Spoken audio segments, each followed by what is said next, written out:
ઓખા ગામના પાદરે આવેલ હઠીલા હનુમાન મંદિર ખાતે પૂર્ણ નામનિષ્ઠ સંત પ્રેમ ભિક્ષુક મહારાજના આશીર્વાદ અને સંત બિહારી બાબાની પાવન પ્રેરણાથી વિશ્વ કલ્યાણ અને વિશ્વ શાંતિ નિષ્કામ ભાવના સાથે 9 દિવસ સુધી અખંડ સકીર્તન મહાયજ્ઞનો શુભ પ્રારંભ કરવામાં આવ્યો છે, જેમાં દરરોજ ઓખા મંડળ દેવભૂમિ દ્વારકાની જુદી જુદી ધૂન મંડળીઓ દ્વારા રામધૂનની રમઝટ બોલાવાશે। ભક્તજનોએ આ મહાયજ્ઞનો લાભ લેવા સમસ્ત પ્રેમ પરિવારનું ભાવભર્યું આમંત્રણ છે।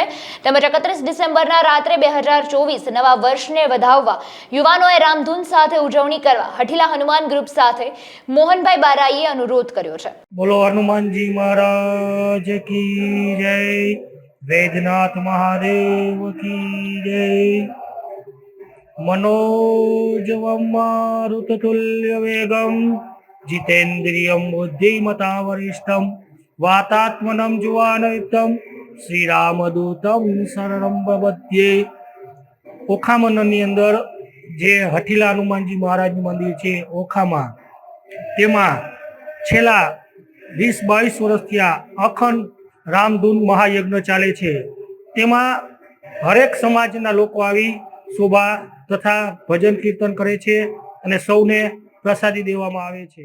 સર્વ ઓખા તથા ઓખા મંડળના તમામ મંડળી આવી અહીં રામધૂન કરે છે અને ભગવાનના આ યજ્ઞમાં તે ભગવાનના નામ લે છે અને પ્રભુ પ્રસાદી પણ ચાલુ રહે છે।